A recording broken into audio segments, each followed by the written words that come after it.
Hello, good evening. तो आज अपन chapter 3 का टर्मिनोलॉजी इन डेब्ट मार्केट इसको अपन देखते हैं।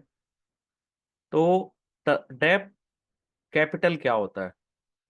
डेब्ट capital refer to capital provided by lender who are keen to compensate regularly in the form of pre specified fix rate of interest. ठीक है। डेब्ट कैपिटल क्या होता है कि लेंडर्स को प्रोवाइड किया जाता है, प्रोवाइडेड बाय द लेंडर्स, और उसके एवज में आपको क्या दिया जाएगा? Pre specify fix rate of interest regularly. ठीक है। और मैच्योरिटी में आपको पूरा अमाउंट रिटर्न मिल जाएगा। ठीक है। They also expect the money they have lent to be return to them after a agreed period of time. यानी कि एक समय बाद आपको पूरा का पूरा पैसा भी उनको वापस करना होगा। डेब्ट can be created by borrowing from bank और अदर इंस्टीट्यूट और बाइंग इशूइंग डेब्ट सिक्योरिटीज। डेब्ट को आप कैसे क्रिएट कर सकते हैं? Borrowing from bank, institutions. ठीक है। If company wish to borrow 100 crore, तो उनके पास दो ऑप्शन होते हैं। या तो टोटल अमाउंट को बैंक से लोन की तरह ले लिए, ठीक है, या तो लार्ज पूल ऑफ इन्वेस्टर्स, या तो एक्सेस किया आपने large pool of investor by breaking up the loan amount into smaller denominations. ठीक है। जैसे 100 करोड़ आपको निकालना है, लेना है, तो आप आपने 1 करोड़ डेब्ट सिक्योरिटीज इशू कर दी, ठीक है, जिसकी फेस वैल्यू 100 रुपीज है। तो then a investor who bring 1000 rupees would receive 100 securities. ठीक है। फेस वैल्यू कितनी है? 100। तो उसी के मल्टीपल में आप सिक्योरिटीज इशू कर सकते हैं। ठीक है। अ डेब्ट security denotes a contract between issuers and the lenders. Issuers कौन है? कंपनी। और लेंडर, ये दोनों के बीच का कॉन्ट्रैक्ट होता है, which allow issuer to borrow a sum of money at predetermined term. These terms are referred to as the feature of debt securities, including the principal, coupon, maturity of securities, security if any provided for lending। ठीक है। इसका जो term है कैसे decide होता है? Principal कितना है, कूपन कितना है, मेच्योरिटी कब है। ठीक है।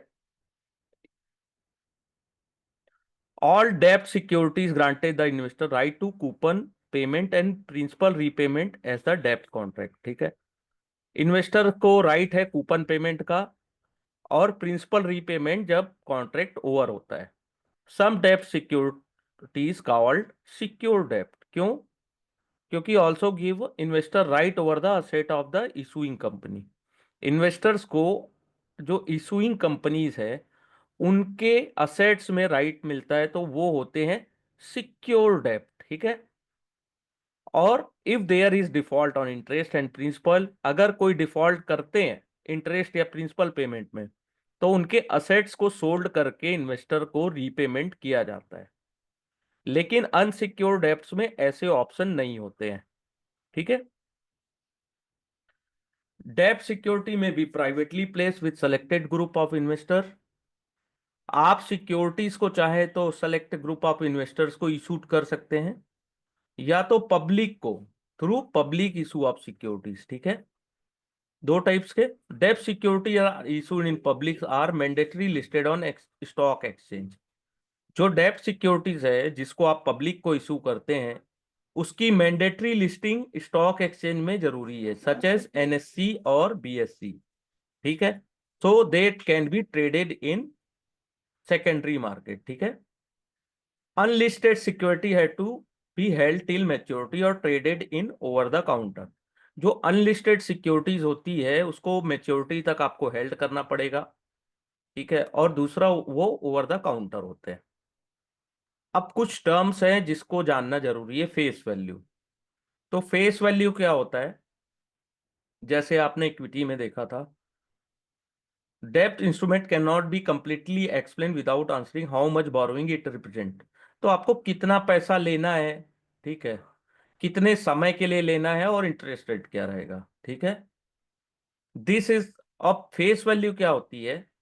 वो नॉमिनल वैल्यू होती किसी भी डेब्ट पेपर की। ठीक है।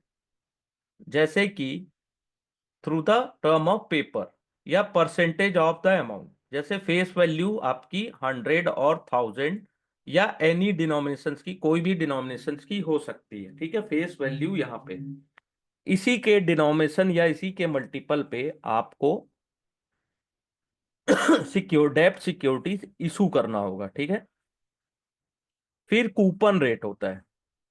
Interest paid on debt bond and debt securities is known as coupon rate. ये क्वेश्चन कई बार आ जाता है, तो इसको याद रखिएगा। जो भी इंटरेस्ट अपन पेड करते हैं डेप सिक्योरिटीज में या बॉन्ड्स में, उसको बोलते हैं इंटरेस्ट कूपन रेट, ठीक है। और इसको कैसे एक्सप्रेस किया जाता है? फेस वैल्यू के express as a percentage of its face value.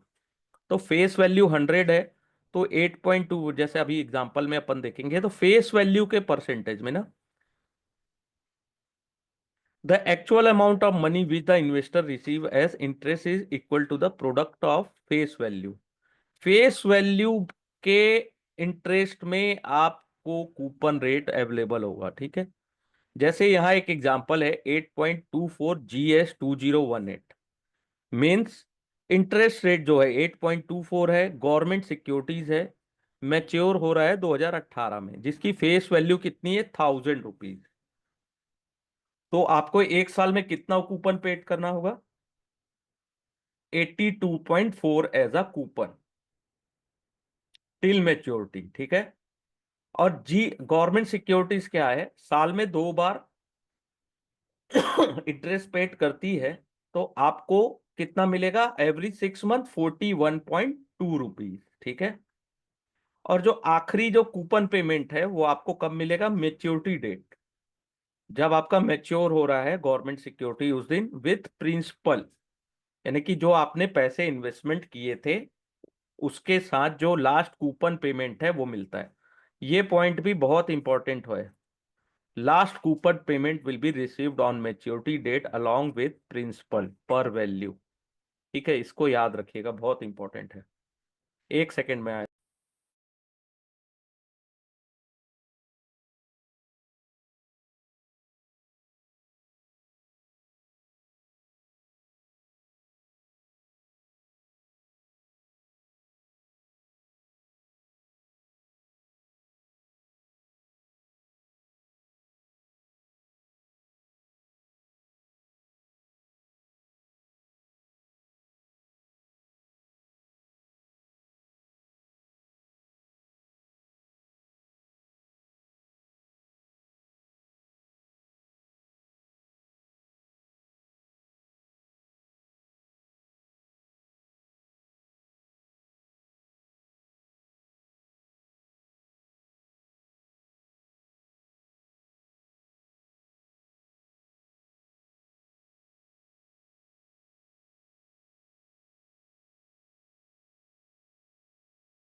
I am back, ठीक है।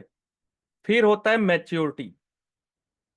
किसी भी लोन की एक टेन्योर होता है, यानी कि लाइफ टाइम होता है। जैसे आपको कोई भी लोन लेंगे तो 5 ईयर, 10 ईयर, 1 ईयर, 2 ईयर ऐसा रहता है। तो this is also known as tenor और मेच्योरिटी या term to maturity in bond bond market, ये मेच्योरिटी बोलते हैं ना। तो जैसे ऊपर अपन ने देखा था 8.24 GS, तो 2018 जो है वो मेच्योरिटी है, ठीक है। Maturity is very significant parameter for bond investor, ठीक है। ये बहुत बड़ा इंपैक्ट डालती है, contributing to change in bond price and market risk in bond investment is link to it. तो ये मैच्योरिटी को हल्के में मत लीजिएगा। जैसे bond can be issued for extremely short tenure, यानी कि बहुत छोटे समय के लिए भी इशूड किया जाता है बॉन्ड्स को। और टी बिल, जैसे एग्जांपल देखिए, ट्रेजरी बिल जो है गवर्नमेंट ऑफ इंडिया का, वो 91 डेज, 182 डेज और 364 डेज, ठीक है, इतने के लिए, या government security issued for very long period up to 30 years, ठीक है, ऐसे भी इशूड किए जाते हैं। Some bonds issued are perpetual in nature, the term of maturity keep reducing with each passing date, यानी कि जितना भी डे पास होते जाएगा वो रिड्यूस होते जाएगी उसकी maturity, and finally become zero on the date of bond mature. ठीक है, bond is redeem on this date. ठीक है, तो ये गवर्नमेंट सिक्योरिटी, यहां से क्वेश्चंस आते हैं कि जो शॉर्ट टर्म बॉन्ड्स होते हैं टी बिल्स, वो 91, 182 और 364, अगर इसको मल्टीप्लाई करें तो 91 इंटू टू करे तो 182, और 182 डिवाइड इंटू टू करेंगे तो 364। तो कई बार यहां से क्वेश्चन आता है कि which is not short term bond date. तो चार ऑप्शन रहेंगे, तो 91, 182, 364 आपको पता है, तो इसके अलावा जो ऑप्शन आएगा वो आपका राइट आंसर होगा। प्रिंसिपल क्या होता है? जो पैसे अपन इन्वेस्टमेंट करते हैं। This is the amount of borrowing to the issuer represent by security. This is the initial investment which investor make when bond is issued and represent by face value. ठीक है, bond start trading in market, the price at which is purchase and sold may be different from face value. ये याद रखिएगा कि अगर अपन market, secondary market NSC BSC से अगर कोई बॉन्ड खरीदते हैं, तो उसकी जो वैल्यू है वो फेस वैल्यू से डिफरेंट हो सकती है। ठीक है, irrespective of price at which bond security is bought in secondary market.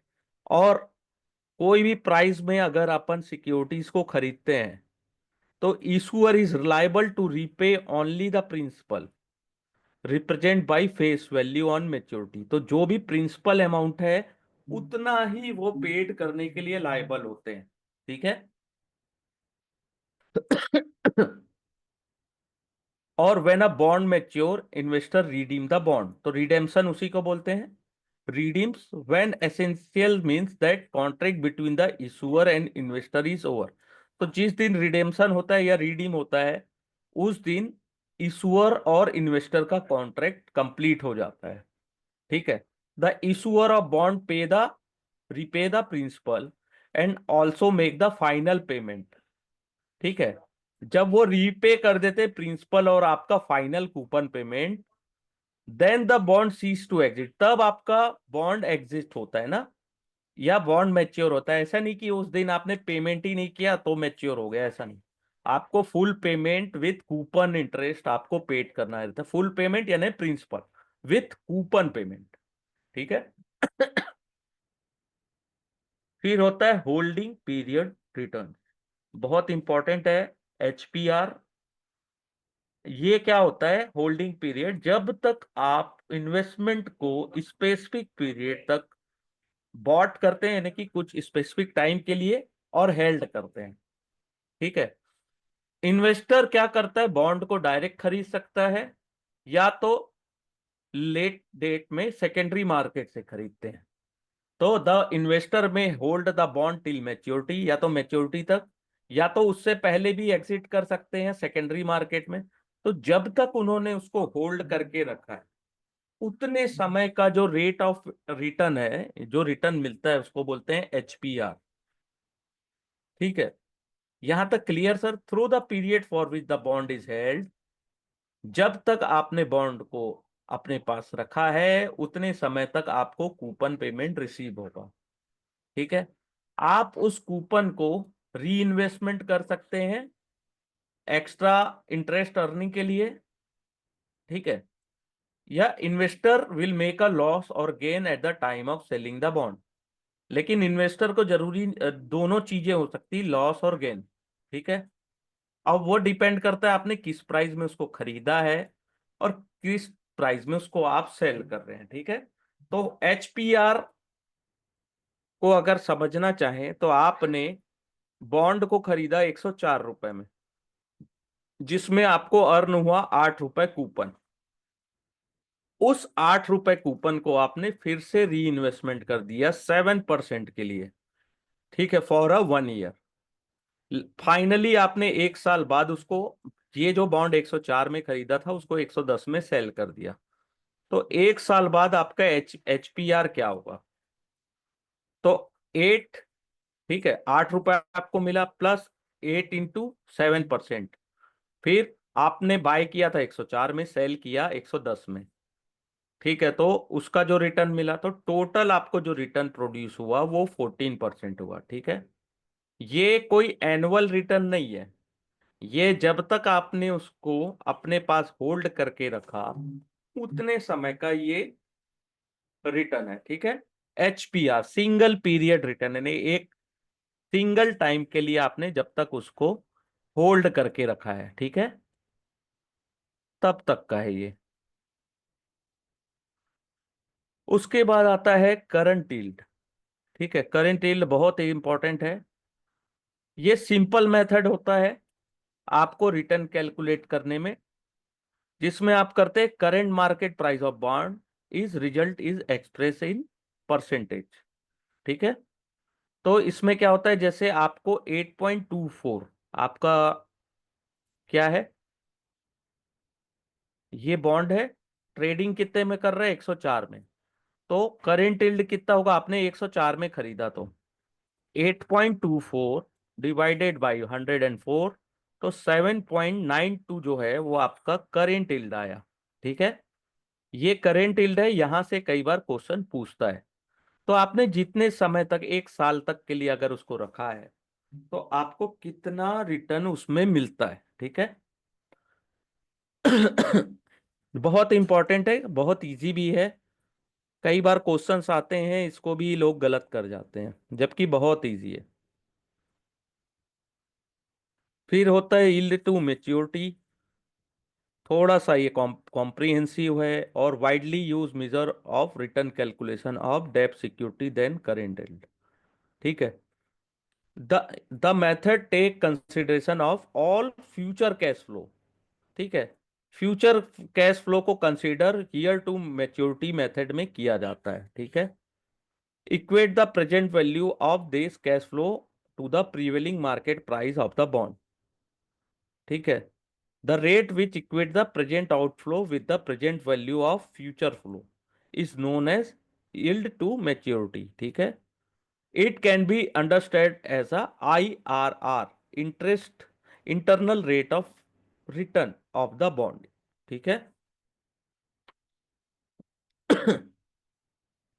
The YTM is calculated by trial and method by plugging in different rate in equations, ठीक है।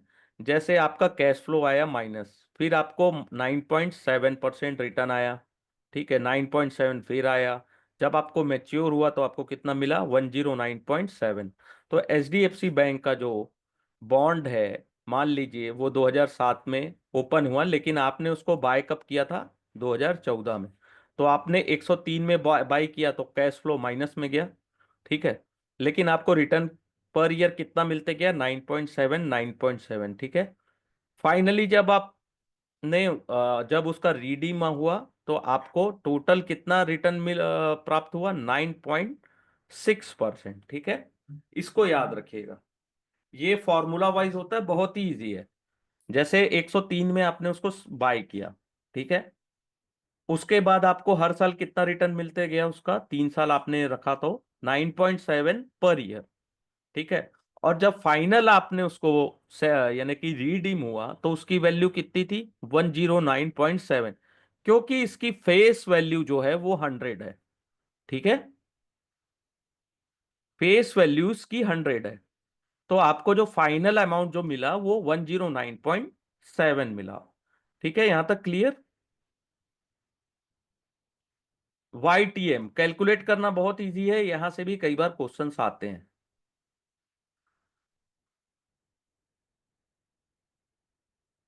YTM better than current yield, also widely used its own shortcoming. It assumes that investor will hold the bond till maturity or may not be the case. Second, it assumes the coupon received periodically are reinvest. तो जो ये coupon मिला वो री invest हुआ ना, इस method में इसको ये सपोज किया जाता है कि जो भी आपको कूपन रेट मिला उसको वापस आपने मार्केट में री इन्वेस्टमेंट कर दिया, और इंटरेस्ट रेट आपका सेम रहा, ठीक है, इंटायर टेन्योर में। फिर आता है ड्यूरेशन, बहुत इंपॉर्टेंट है। Duration measure the sensitivity of price of bond to change in interest rate, ये याद रखिएगा। Bond with higher duration experience greater increase in value, higher duration के बॉन्ड्स इनका ज्यादा वैल्यू इंक्रीज होता है जब हम इंटरेस्ट रेट मार्केट में डिक्लाइन करते हैं। ठीक है, मॉनेटरी पॉलिसी जब गवर्नमेंट की आती है तो इंटरेस्ट रेट जब कम किया जाता है तो लंबे समय के जो बॉन्ड्स होते हैं उनकी वैल्यू इंक्रीज होती है, और लॉस होता है उनकी वैल्यू में जब रेट ऑफ इंटरेस्ट इंक्रीज किया जाता है। ठीक है, compare to bond with lower duration. तो जितने भी लॉन्ग टर्म्स के बॉन्ड्स होते हैं हायर ड्यूरेशंस के, उनकी वैल्यू इंक्रीज होती है जब रेट ऑफ इंटरेस्ट डिक्लाइन होता है, और जब रेट ऑफ इंटरेस्ट इंक्रीज होता है तो उनकी वैल्यू डिक्लाइन होती है। ठीक है, बहुत इंपॉर्टेंट है। Duration is the weightage average maturity of bond where the present value of future cash flow are used as a weightage. Duration thus incorporate the tenor, coupon and yield in calculation. Higher the time to maturity, higher the duration, hence the higher interest rates of the bond. ये याद रखिएगा, कई बार आता है। जितना लंबा समय maturity का है, जितना बड़ा ड्यूरेशन है, इंटरेस्ट रेट रिस्क उतना ज्यादा हाई होगा। Lower the coupon rate, higher the duration, और higher interest rate of the bond. ठीक है, lower the yield, higher the duration, higher the interest rate risk of the bond. ठीक है, इस चीज को याद रखिएगा, इसको याद कर लीजिएगा, ज्यादा हुआ समझ में आएगा एक दो बार में, और थोड़ा सा कंफ्यूजिंग लगे तो थोड़ा सा इसको याद भी कर सकते हैं आप। ठीक है, ड्यूरेशन जो होता है very convenient interest rate risk measure of for the bond. Higher the duration, जितना ज्यादा लंबा ड्यूरेशन होगा उतना ही ज्यादा सेंसिटिविटी ऑफ बॉन्ड प्राइस होगा vis-a-vis interest rate. Interest rate जितना ही होगा, लॉन्ग ड्यूरेशन के बॉन्ड की प्राइस वैल्यू डिक्लाइन हो सकती है।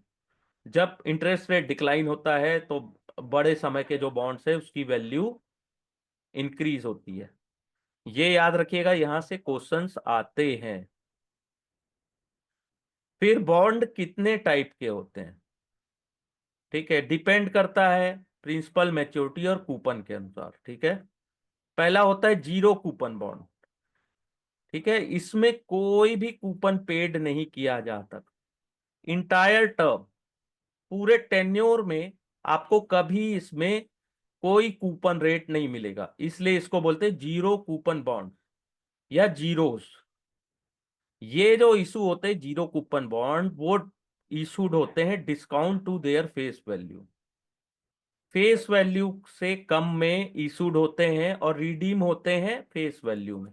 जैसे 80 रुपीज में इशूड हुआ, लेकिन फेस वैल्यू उसकी 100 है, तो 100 में ये मेच्योर होंगे। तो 100 और 80 के बीच जो डिफरेंस है 20 रुपीज, वो आपका रिटर्न होगा। ठीक है,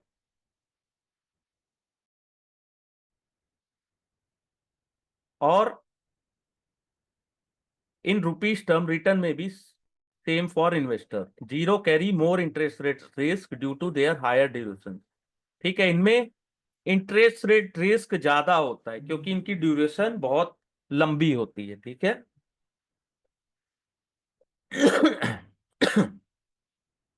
ऐसे बॉन्ड्स को इशूअर इसलिए यूज करते हैं क्योंकि इसमें आपको कभी बीच में पेमेंट या पीरियडिक कूपन पेमेंट देने का कोई दिक्कत नहीं होता है। ठीक है, और जिनका ड्यूरेशन थोड़ा लंबा समय का होता है वो इस टाइप के बॉन्ड्स इशू करते हैं। जैसे ट्रेजरी बिल है, issued by government of India, commercial paper issued by corporate, certificate of deposit issued by bank. ये आता है कई बार।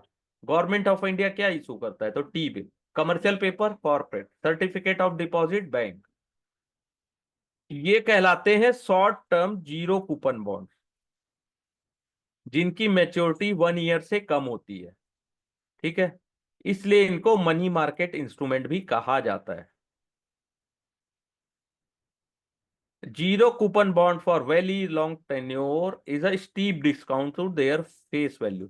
जितने लंबे समय का बॉन्ड होगा, जितना लॉन्ग टर्म होगा, उसमें और ज्यादा डिस्काउंट दिया जाता है।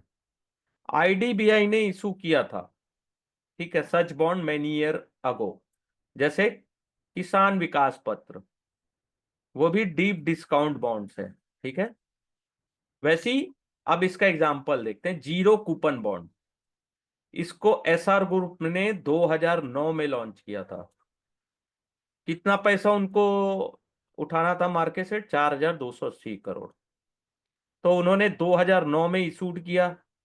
ठीक है। इशू डेट, मैच्योरिटी थी जुलाई 2011 और एक थी दिसंबर 2011। तो जुलाई 2011 का जो फेस वैल्यू से डिस्काउंट था वो था 8.8%, यानी कि आपको ईयरली रिटर्न मिलता 9.15। और जो सेकंड दिसंबर 2011 में लॉन्च किए थे उसमें रेट ऑफ इंटरेस्ट था 9.25। ठीक है। तो ये होता है जीरो कूपन बॉन्ड। बहुत इजी है लेकिन पूछा जाता है, एग्जाम में घुमा फिरा के पूछता है। गलत भी लोग कर देते हैं लेकिन it's a part of life. ठीक है। कंफ्यूजन तभी होगा जब अपन स्टडी करते हैं। जब अपन कुछ नहीं स्टडी करते तो हमको कुछ समझ नहीं आता है, यानी कि no study no confusion, more study more confusion.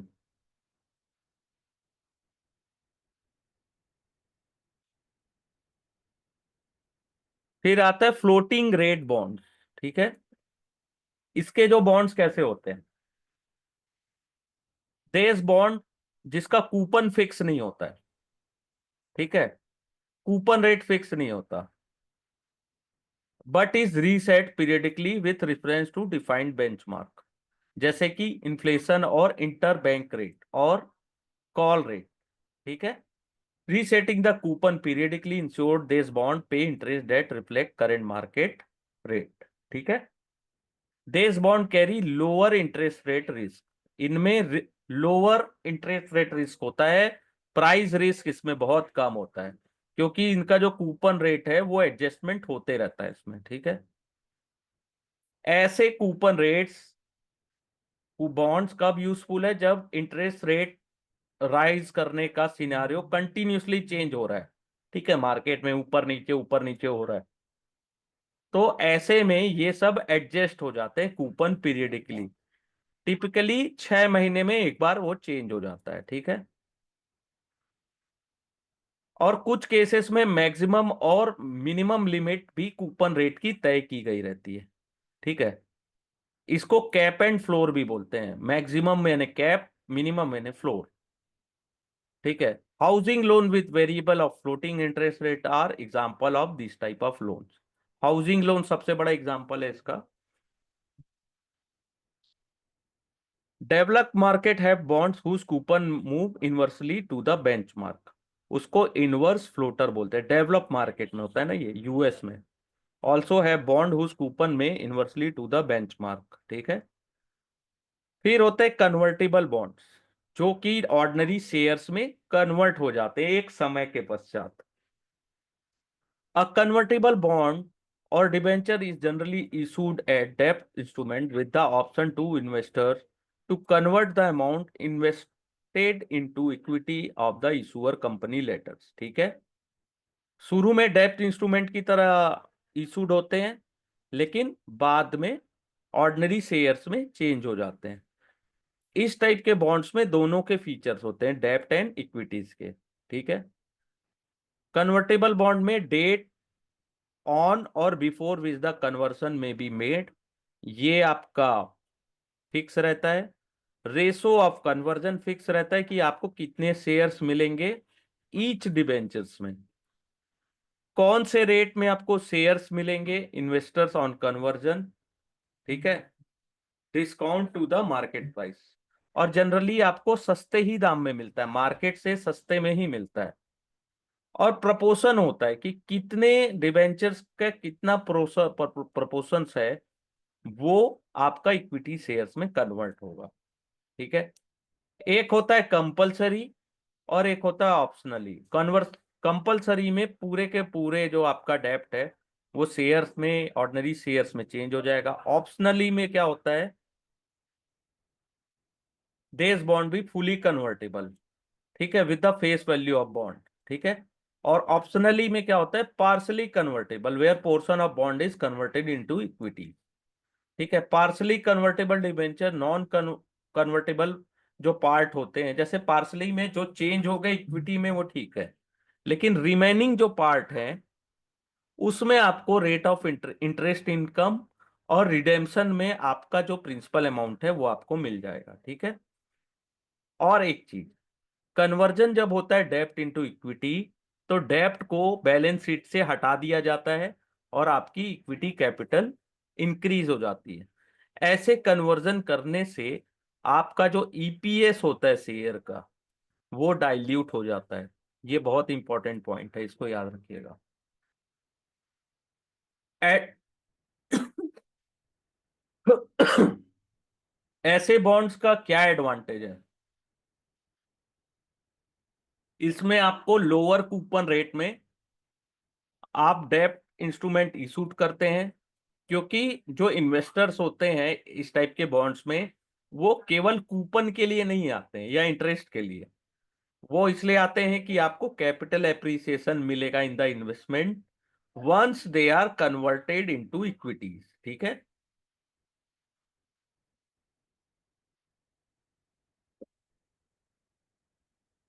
तो इसमें कूपन रेट बहुत कम होता है। इन्वेस्टर ये चाहते हैं कि जब वो कन्वर्ट हो जाए इक्विटी में, तो जो आपको कैपिटल एप्रिसिएशन मिलेगा वो बहुत ज्यादा हाई होता है। इशूअर के पास क्या ऑप्शन रहता है कि उनको डेप्ट मैच्योरिटी तक पेड नहीं करना है। ठीक है, रीपेमेंट इसका नहीं करना है। लेकिन इसका डिसएडवांटेज क्या होता है, आप फ्रेश शेयर्स इशू कर रहे हैं कन्वर्जन में, तो आपका शेयर होल्डिंग है वो डाइल्यूट हो जाता है। ठीक है। इन्वेस्टर के पास एडवांटेज होता है कि वो इक्विटी और डेप्ट दोनों के फीचर्स यूज कर सकते हैं। उनको इनिशियल स्टेज में कूपन मिलता है या इंटरेस्ट मिलता है, और जब कंपनी इनिशियल ग्रोथ स्टेज में रहती है और जब वो शेयर में कन्वर्ट हो जाते हैं, तो एप्रिसिएशन जो शेयर की वैल्यू में मिलती है उसका उनको बेनिफिट मिलता है। ठीक है।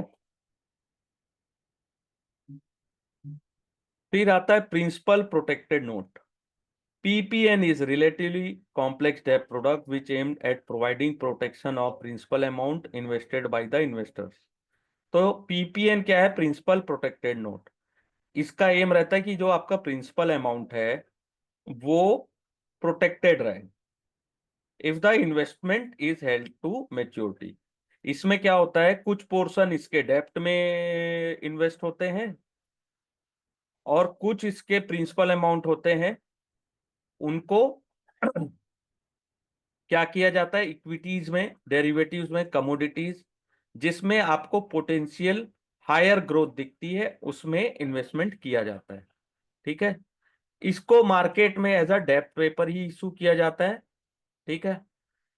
इसमें फिक्स इनकम सिक्योरिटी रहती है, लेकिन ये एक सिंथेटिक प्रोडक्ट है जिसमें डेप्ट और डेरिवेटिव स्ट्रक्चर दोनों का कॉम्बिनेशन होता है। ठीक है। जो जो रिस्क से थोड़ा डरते हैं ऐसे लोग इसमें हायर रिटर्न के लिए इन्वेस्टमेंट करते हैं, क्योंकि इसमें जो डाउन साइड है वो प्रोटेक्टेड रहता है। ठीक है। Investor in PPN are exposed to credit risk of issuer। Several NBFC है PPN title equity link bonds, commodity links bonds. ठीक है, ये इशूड रहते हैं। फिर होता है इन्फ्लेशन या प्रोटेक्टेड सिक्योरिटी। इन्फ्लेशन से जो प्रोटेक्टेड सिक्योरिटीज हैं वो किस टाइप की होती है? तो पहला होता है इन्फ्लेशन इंडेक्स्ड बॉन्ड, IIB। इसको गवर्नमेंट सिक्योरिटीज होती है, इसको RBI इशू करती है, जो आपको इन्फ्लेशन से आपके इन्वेस्टमेंट को प्रोटेक्ट कर सके। ठीक है। जिस इन्फ्लेशन इंडेक्स बॉन्ड जो है उसमें प्रिंसिपल और इंटरेस्ट दोनों इन्फ्लेशन से प्रोटेक्टेड रहते हैं। ठीक है, या एडजस्ट हो जाते हैं। इस बॉन्ड्स में फिक्स रियल कूपन होता है। ठीक है, जिससे आपको inflation adjust principal for each interest payment date. तो आपका जो प्रिंसिपल है वो इन्फ्लेशन से पहले एडजस्ट होता है और उसमें फिक्स रियल कूपन मिलता है। ठीक है।